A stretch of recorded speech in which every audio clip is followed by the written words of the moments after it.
Esse é um ensinamento muito Ele era importante que muito ele deixou para mim. entusiasmado, embora ele não falasse português, então tudo tinha que ser traduzido, e mesmo o inglês dele era um inglês um pouco difícil. E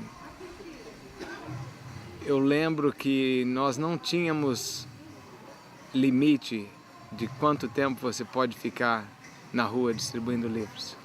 Tanto que certo dia eu estava com Parangati Brahmachari na época, nós dois éramos Brahmacharis, às 2 horas da manhã, distribuindo livros. E ninguém podia voltar para o templo sem telefonar para o templo e pedir permissão. Eu posso voltar agora, fiz tantos livros, posso voltar. Então, o chefe de Sankirtan, que na época era Munipriya, falava assim, pode voltar, ou não pode voltar. Então chamamos às 2 da manhã e o chefe de Sankirtan falou, bom, são 2 horas da manhã, por que vocês não voltam para Mongolati? Então voltamos para Mongolati. Então assim era assim intenso. E Alanat, ele era muito dedicado a cada devoto, ele falava com cada devoto.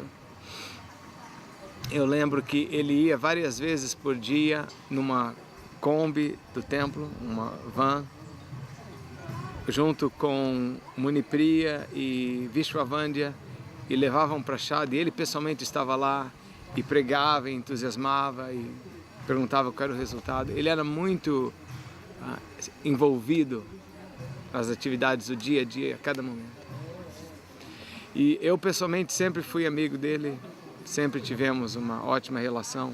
Senti pena quando houve problemas, que não, qualquer família tem problemas, e houve uma separação. E eu mantive contato com ele. Quando fui à Índia eu o encontrava, eu encontrei várias vezes. E da última vez tomamos prashadam juntos. Uma outra coisa que eu lembro dele é que a vizinha do templo tinha problemas com o Mongolarte, natural. Porque o Mongolarte fazia barulho e acordava a vizinha. Então Alanat se tornou um grande amigo da vizinha.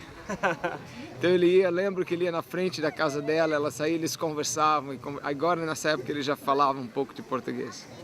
Então eles conversavam e conversavam e conversavam. E ela então, por mais um mês ou 2 meses, ela ficava tranquila.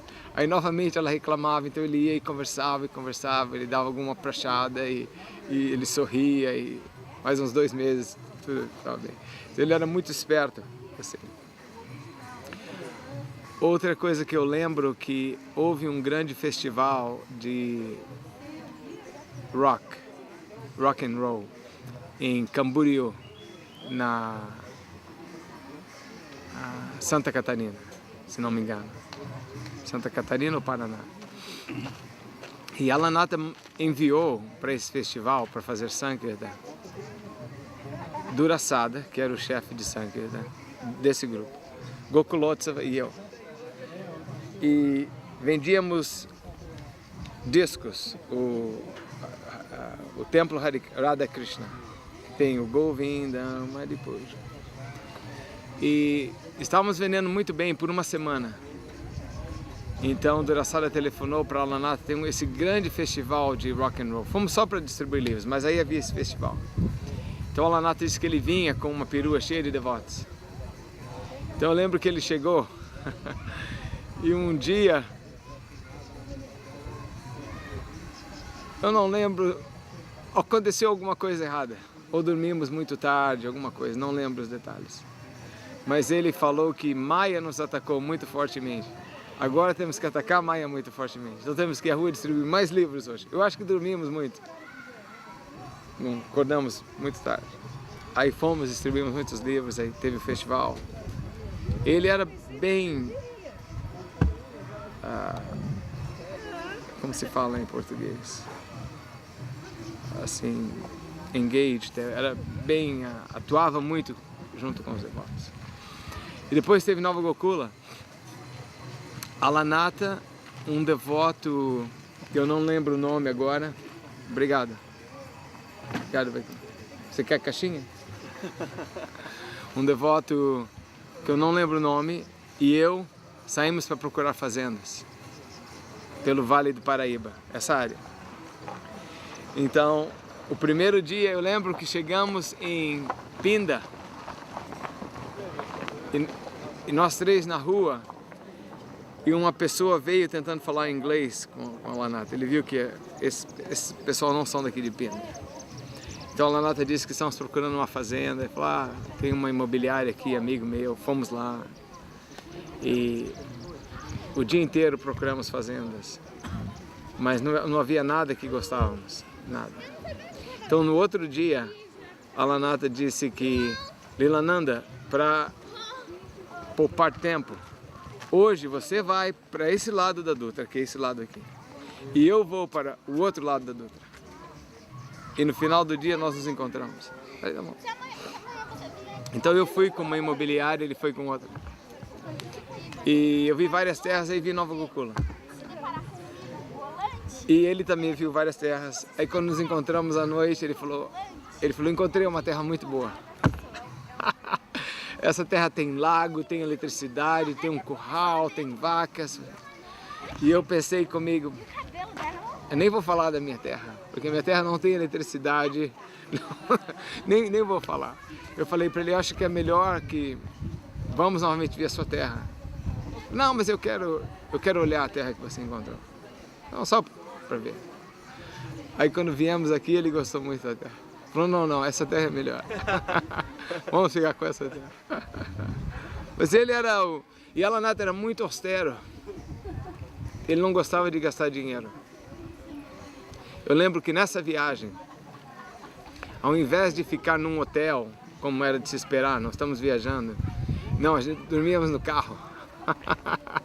E tomávamos banho num posto de gasolina. Ele não gostava de gastar dinheiro, era muito sério com o dinheiro. E eu lembro que sob a administração dele nunca tínhamos dívidas, nunca havia problemas financeiros. Eu admirava isso, que haviam problemas em diferentes administrações, mas esse era um problema que ele não tinha, ele era muito seguro financeiramente.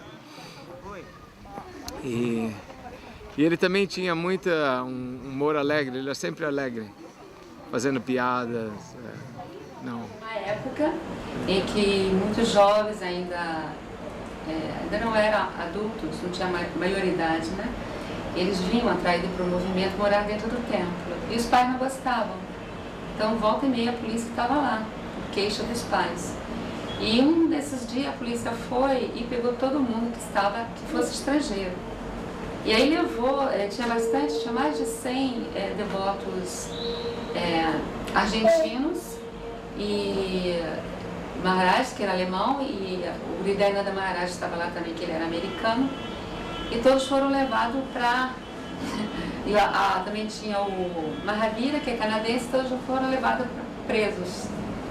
E chegando lá, eles, pelo que eu sei, né, assim que contaram, eles fizeram um grande harinama dentro do presídio, e os presos começaram a cantar também. Eu não sei se teria que confirmar diretamente com o Maharaj. E aí o delegado não aguentou e liberou. Nós estávamos no Rio de Janeiro, na Estrada Velha da Tijuca. A Estrada Velha da Tijuca, não lembro o nome da rua. Maharaj Natha era o presidente. E eu ali já estava numa situação um pouco diferente, tudo. E em certos momentos nós compartilhávamos ir à praia. E Maharaj sempre gostou muito de praia. E era uma coisa boa, porque era uma espécie de uma Kriya Yoga, de uma limpeza. E na época eu tinha uma moto 125, era uma moto pequenininha, porque eu também tinha... Maharaj Natha sempre aceitava a minha carona naquela motinha pequenininha, que devia ser uma cena meio curiosa, porque mesmo naquela época ele já era meio fortinho, né? Então, ele naquela moto 125 atrás, sem poder me segurar, era algo muito engraçado. Mas ele sempre encarou essa situação com muita humildade, com muita tranquilidade. Às vezes, Maharaj Lanata era pouquíssimo formal. Às vezes o acharya ele precisa ser formal, porque essa formalidade é uma espécie de proteção para ele, para que ele também, para que as pessoas entendam e deem valor, prestem atenção no que está sendo dito. Mas nos momentos informais que eu conhecia de Alanatha Maharaj, de Alanatha, ele era extremamente dócil, extremamente normal do ponto de vista de relações, muito amigo e principalmente simples, uma pessoa muito simples. E eu não posso esquecer um outro detalhe que é muito importante, né, pessoal para mim. Eu estava tentando evitar falar coisas muito pessoais, mas infelizmente não vai dar. Então, teve um determinado momento em que eu estava muito cansado de fazer Sankirtana. Lá no Rio de Janeiro, os templos eram mantidos por sankirtaneiros brahmacharis. E era um trabalho muito difícil, muito duro. Era o dia inteiro vendendo livro na rua, enfrentando todo tipo de pessoas e energias que vinham. Na época, não era Alanatha ainda que estava, quando aconteceu essa situação que eu vou narrar. Estava ainda um devoto, chamado Aradhya. E o Aradhya não ficou muito satisfeito com o meu pedido a ele de que eu ficasse com outro serviço, porque eu não estava aguentando fazer aquele serviço. Ele foi um pouco rude comigo. Às vezes falta um pouco de sensibilidade para as pessoas que estão à frente dos projetos, porque qualquer dificuldade que apareça, as pessoas sempre sentem muito problema e querem afastar a dificuldade. Ele me tratou de uma maneira muito rude, de uma maneira tão rude que eu realmente fiquei muito magoado. E fui para um determinado lugar, para uma fazenda que tinha em Nova Ayodhya, lá em Teresópolis, em Petrópolis, que era do Prabhu Chaturmurti. E fiquei lá, esperando a morte chegar. E quem me salvou desse destino tão pouco lucrativo e aproveitoso para Prabhupada foi justamente Alanatha Maharaj. Quando nós começamos, Maharaj não, Alanatha, quando nós começamos a fazer o trabalho de programa de Bhakta, na época isso constituiu um trabalho que era programa de Bhakta. Todo mundo que chegasse no templo recebia um pratinho de prachada e alguém ficava à disposição só para falar com ele. E justamente quem ficou na recepção era eu. E ele me trouxe para fazer esse trabalho e eu considero que isso foi a mão de Prabhupada, a mão do meu guru, através de Alanatha nessa época. E aí ele me incentivou a estudar. Eu, naquela época, comecei a estudar Hindi. Ele me deu um livro de Hindi, autoajuda, autoaprendizagem. Só que depois ele quis me tomar o livro. Só que eu já tinha xerox de todo o livro, então ele só me tomou um livrinho e eu fiquei com a xerox. Mas é curioso que Paramabhita, Alanatha na época, ele sempre foi muito cioso de fazer com que as pessoas se concentrassem nos trabalhos de pregação que existiam. É muito importante esse entusiasmo que ele sente, é muito importante essa convicção que, como eu falei no começo, eu vou repetir. Se nós podemos dizer que Paramabhita Maharaj tem grandes qualidades e tem algum defeito, é justamente essa convicção. Porque tudo que ele faz é visando proteção da família, proteção do trabalho, que no fundo é para agradar, satisfazer Srila Prabhupada, nosso mestre espiritual. Eu vinha assim, normalmente, final de semana, e me juntava o pessoal, já vinha na sexta-feira e ficava no templo. Então eu tinha algumas participações da administração do Paramadvaita. Mas por incrível que pareça, um dia eu deixei tudo, esposa, emprego, e vim para o templo. Mas por que eu vim para o templo? Porque Alanatha Prabhu, ele tinha comprado uma fazenda. em Pindamonhangaba, porque até então a fazenda que existia era em Nova Iodia, do Chatumurti, mas não era uma fazenda da ISKCON. A ISKCON precisava, a organização precisava de uma terra que fosse propriedade. Então Paramaduita comprou essa terra em Pindamonhangaba. E como ele comprou aquilo ali eu não sei, mas sei que havia muitas dificuldades econômicas na comunidade, e eu fui um dos primeiros aí a essa comunidade. Eu cheguei no templo, tinha uma Kombi que era da Spirtovskaya azul, e Paravyoma foi buscar minhas coisas em casa. Eu tinha muitos apetrechos, entre eles eu tinha muitos instrumentos musicais, e foi colocado num sótão lá, e eu fui para Nova Gokula, e lá eu vi a construção do templo. Eu nunca tinha trabalhado de servente pedreiro na minha vida, e eu fui carregar lata de concreto, ajudar a construir aquele templo. Mas Paramaduita ficava em São Paulo, administrando o Santa, aquela coisa toda. Em Nova Gokula ficava Mahavira. Mas era sobre a batuta, a bola mestra de Paramaduita, que era mantido Nova Gokula economicamente. E lá eu fiquei 3 meses, e depois eu vim a ser sankirtaneiro em São Paulo. Então ali foi onde eu tive o contato direto com Alanath. Alanath Prabhu, ele era muito duro, mas eu não queria expor essa rudez dele. Eu queria dizer que ele era muito esperto em administrar.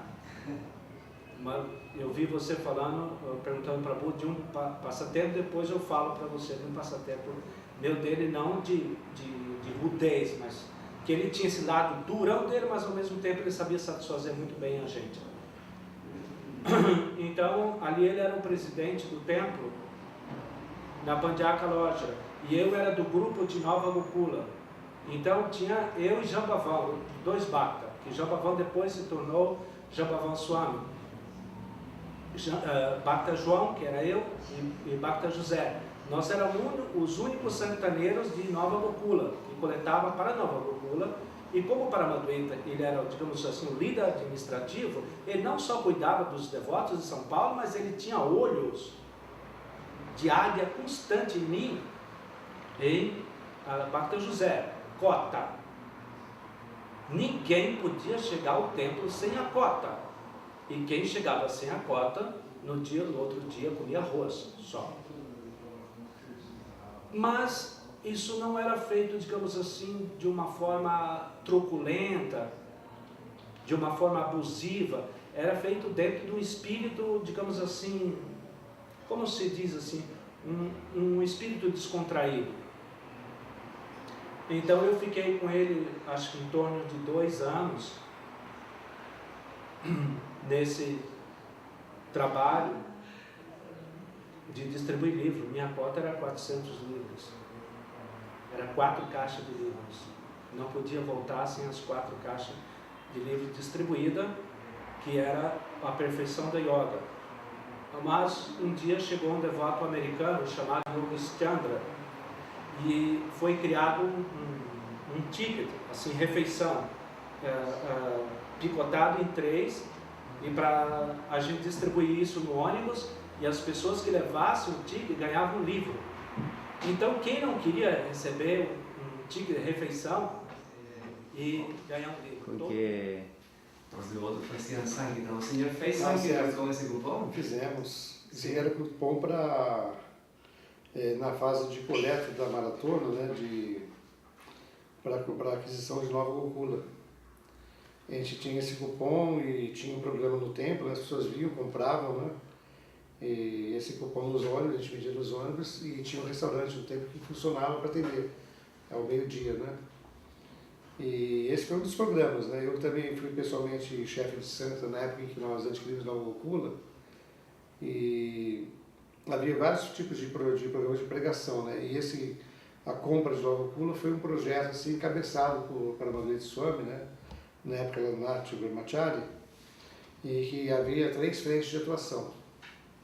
Uma frente era através de um grupo de santa, né, que foi um grupo conjunto de São Paulo e Rio de Janeiro. Os devotos do Rio vieram para São Paulo, então a gente fazia maratona praticamente todo dia, 10 horas de santa por dia pelo menos, né, de segunda a sábado, descansava só no domingo. Isso durante vários meses. Havia um grupo também que era um grupo de coleta, com venda em biblioteca, que chamava de Jagya Vai Vishnu. E Paramahansa Swami também pessoalmente, junto com outros devotos, fazia negócios, né, de vendas de vários tipos de parafernálias, né. E houve também um aporte de uma doação de uma pessoa que tinha vendido uma fábrica de cachorro-quente e deu lá para ajudar a comprar. Então, foi uma época de muita intensidade assim, de trabalho, né? Então, o centro é sempre muito vivo, com livros, né? O grupo do centro era basicamente com livros e incenso, né? E essa época aqui foi a época de... Esse programa de Prachada foi conjugar, né? Esse vale da Prachada até... Nem lembrava mais disso, né? Estou vendo aqui agora que eu estou lembrado desse. O pessoal ia lá na Pandiá e enchia. Eu sei que o pessoal estava ficando louco com o programa. Que ia muita gente lá e acho que começava a muita gente, teve que parar de ver que não cabia mais, né? Mas foi um programa que deu muito certo. Foi uma boa ideia. Né? Foi matando a saudade aqui desse cupom. E a gente fazia junto com o livro também, né? As pessoas eram o livro e o cupomzinho. Sempre tinha livro, né? Livro, cupom, livro incenso. Tinha gente que fazia livro com bala, mas sempre tinha um livro junto na época. Né? A gente não deixava assim, o santo ser feito só com parafernália. Né? Eu queria lhe pedir se poderiam contar algumas histórias que Alanat nessa época contava sobre o Sankirtan que ele fez na Alemanha, que o senhor contou.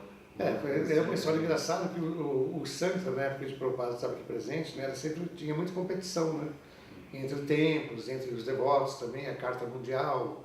E a gente sabia que Prabhupada lia a Carta de Santa toda semana, né? E ele se divertia com a competição, né? Ele gostava muito de ver o espírito competitivo dos devotos, dos templos, das zonas, né? E também para os devotos individualmente.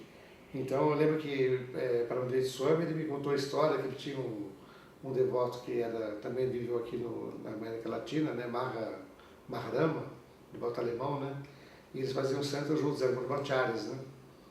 E eles tinham uma competição muito forte entre os dois. E eles quase sempre empatavam, tinha uma diferença muito pequena. E um dia que eles tinham empatado, né? Chegaram, conferiram lá os livros, tinham empatado. Então o Paramahansa deixou o Maharama dormir. E depois que ele dormiu, ele saiu e continuou fazendo santo. Então no dia seguinte, na hora de dar o resultado de idade, em segundo lugar, Maharama. Então Maharama olhou para ele, muito surpreso, mas como segundo lugar? Aí depois anunciaram que o Alanat, né, tinha feito um pouco mais de livros, aí ele foi tirar a satisfação, né? Você dormiu, eu fui fazer sangue.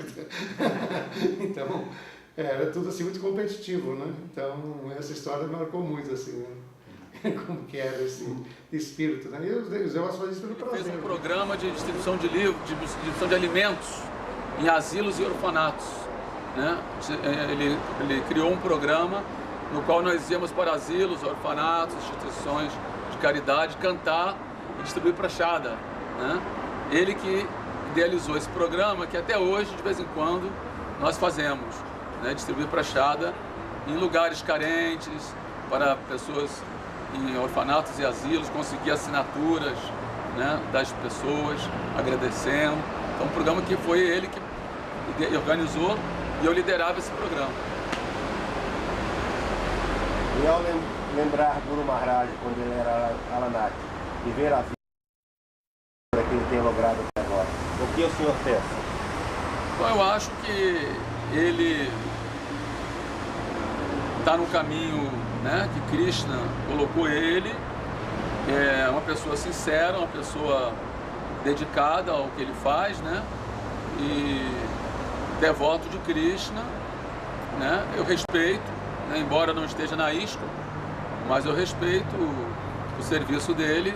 Acho que é uma pregação, né, e que ele está firme nesse intuito, né, nessa instituição Vrinda, né, uma instituição que eu já conheço há muitos anos e que é uma instituição amiga da ISKCON, né? Até hoje não vi nenhuma reclamação com relação a isso, uma instituição que é amiga da ISKCON. Né? O senhor pode dar alguma mensagem para os devotos que admiram a Sri Ravina Maharaj? Eu assim, quero parabenizar esses Vaishnavas e dizer para eles que eles são muito afortunados de terem um Vaishnava do calibre de Paramadetta Swami como guru, ou como instrutor, ou mesmo como amigo. Ele é um bom amigo também. E qual a maior contribuição que o senhor acha que ele realizou, ainda quando o Guru Maharaj era Alanat, para a missão de Srila Prabhupada? Ele realizou primeiro essa grande venda de livros que ele incentivou, né? Ele que incentivava, ele que assim, administrava e incentivava essa grande venda de livros. E a outra coisa importante foi quando ele decidiu comprar a Nova Gokula, né? Quando a BBT ficou muito forte, né? A BBT, a editora de livros, ficou muito forte, e aí então ele decidiu comprar a Nova Gokula. Então isso foi uma ótima contribuição. Ele foi uma das pessoas que foi procurar as terras, né, para a Nova Gokula. Ele não achou, mas ele estava organizando a busca, né? Foi quem achou, foi outro devoto, mas ele que organizava a busca das terras, né? Então ele estava incentivando, ele estava tocando esse trabalho de encontrar a Nova Gokula, né? Então devemos muito a ele pela aquisição de Nova Gokula. E como surgiu a ideia da aquisição de Nova Gokula? A ideia surgiu de Prabhupada, porque Prabhupada, projetos rurais faziam parte dos planos de Prabhupada, da ISKCON, né? Então havia muitos templos já no Brasil e não havia ainda comunidade rural, a não ser Vrajabhumi, no Rio, que era mais uma pousada, né?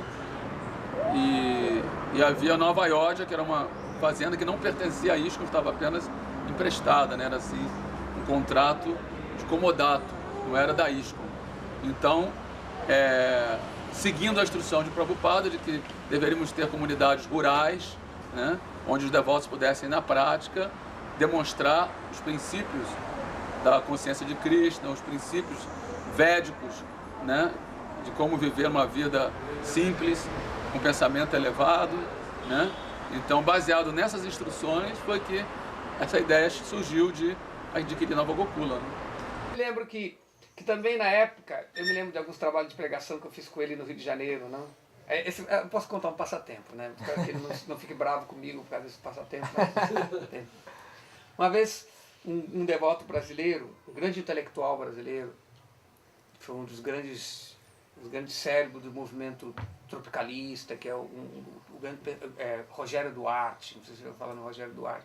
Rogério Duarte foi um dos como os gurus de Caetano, do Gil, ele foi um grande artista, trabalhava com o visual, então ele se tornou devoto, não? Sou discípulo de Hridayananda Maharaj, e ele conhecia toda a nata artística do Brasil. Então ele começou a levar os devotos. Eu lembro que a Lalata, exatamente, foi a pessoa que estava tomando conta desse trabalho de pregação, né? E eu e Purushatraya Swami, na época, que era Brahmachari, então nós três, então nós fomos conhecer essas pessoas. Tem a Gal Costa, Glauber Rocha, entende? Com quem mais também? Luiz Melodia, Caetano Veloso, todas essas pessoas. Então, com isso, aí nós fomos no Rio de Janeiro, num programa de pregação. Um jornalista, Luiz Carlos Maciel. Não sei se já ouviu falar em Luiz Carlos Maciel. Naquela série das antigas, naquela época do Pasquim, entende? Flor do Mal. Ele é um jornalista hoje em dia, entende? Luiz Carlos Maciel, tinha outros também, eu não estou me lembrando. Então, um desses grandes intelectuais brasileiros, nós fomos fazer um programa de pregação na casa dele, não? Eu lembro que eu fui cozinhar com a Lanata, com coisa, e a atriz, e a esposa dele era uma atriz de telenovela que era mais famosa, né? Entendeu? Eu me lembro que na pregação, a versatilidade dele, que ele era um sannyasi, né? Então pregamos, foi um sucesso, não? Aí na hora que a esposa chegou, né, ela chegou e abraçou, deu um beijo. O Maharaj ficou vermelho que nem um pimentão. Né? Aí eu, entende? Assim, no sentido de entende? Eu vejo que ele tinha bem, entende? Essa inocência, não? Eu lembro que eu conheci ele, era um brahmachari, sannyasi. Acho que o Maharaj sempre foi um grande renunciado, não? Então, porque o que você pode fazer numa situação dessa? Não posso. Porque às vezes tem devotos que são um pouco fanáticos, não? Falando, e ele não teve nem tempo de fazer assim.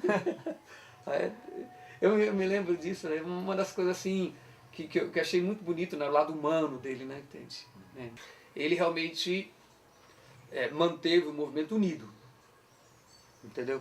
Nesse sentido, entende? Então havia uma liderança, naquele momento o movimento era novo, os devotos eram novos, então o movimento tinha que ter uma certa mão firme. Então dentro daquele momento histórico, entende?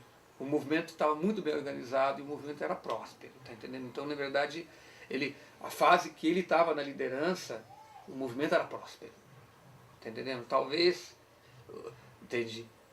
Não estou dizendo que depois não houve outra prosperidade, mas eu vejo que o trabalho que ele fez quando ele estava aqui, nós só temos dívidas para ele, tá entendendo? Então, eu acho que, e como eu já repeti aqui outra vez, a contribuição dele para a distribuição dos livros de Srila Prabhupada, para a questão do padrão de adoração das deidades. Então, nesse sentido, a Alanatha Maharaj, ele era muito sério e o movimento era bem organizado. Então, nesse sentido, nós não podemos criticar jamais que ele tenha feito um trabalho negligente. Entende? Foi uma perda, a gente entende, que às vezes uma perda é para que a gente possa ter outro progresso, entendeu? Então foi um trabalho muito bonito que nós agradecemos mesmo, entende? Pelo que ele contribuiu para que hoje nós possamos estar aqui também. Entende? Entende? Porque o movimento, ele não é o fruto de uma pessoa, é o fruto de todos nós, que é o movimento de Srila Prabhupada, é o movimento da família de Srila Prabhupada. Então todo mundo colocou o seu tijolinho, não? Não era que essa posição hierárquica, não, só quem era o chefe que fez. Não. Então, apesar dele não estar numa posição de uma liderança internacional, GBC, tudo, ele estava trabalhando regionalmente só no Brasil, mas o trabalho que ele fez aqui foi de primeira classe. Nesse sentido, eu posso ver, muitos líderes concordam que ele fez um trabalho muito bonito quando ele estava administrando, entende? Com o seu exemplo muito estrito, um sannyasi, entende? Até contei esse passatempo de ver que ele realmente é humano, ele era muito compassivo com os devotos e duro também ao mesmo tempo, então tinha esse lado bem dual. Então, nesse sentido, eu vejo que ele foi um bom coordenador do Brasil e eu vejo que se não fosse isso, o progresso teria demorado bastante. Entendeu? E aí começou a crescer de novo.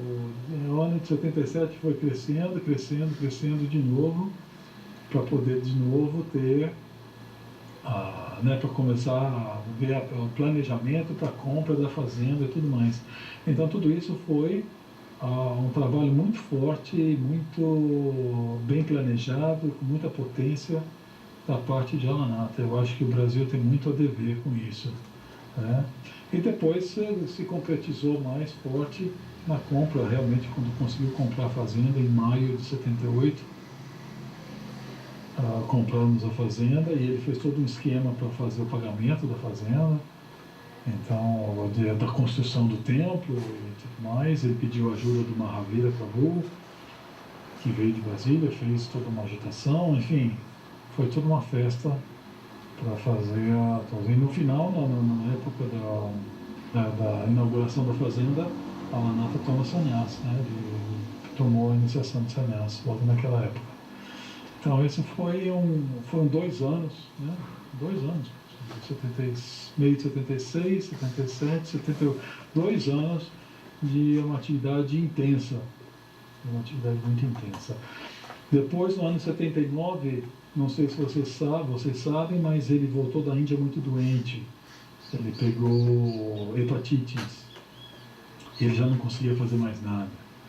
Aí eu me lembro que ele não conseguia fazer nada e eu me lembro que eu fui pessoalmente, eu peguei dinheiro, nós fomos com dinheiro, tudo em dinheiro, notas assim, amontoadas depois assim. Então, fomos no balcão do aeroporto e falamos, toma aqui, queremos uma passagem hoje para a Alemanha. Aí ele tomou uma passagem e voltou para a Alemanha para se curar. Aí ele se curou na Alemanha. E foi daí que ele não... Aí ele já foi, daí ele foi para outros lugares e ele voltou para o Brasil poucas vezes depois só. Mas então eles foram nesses 2 anos, foram 2 anos intensos, de bom planejamento e de muitos bons resultados.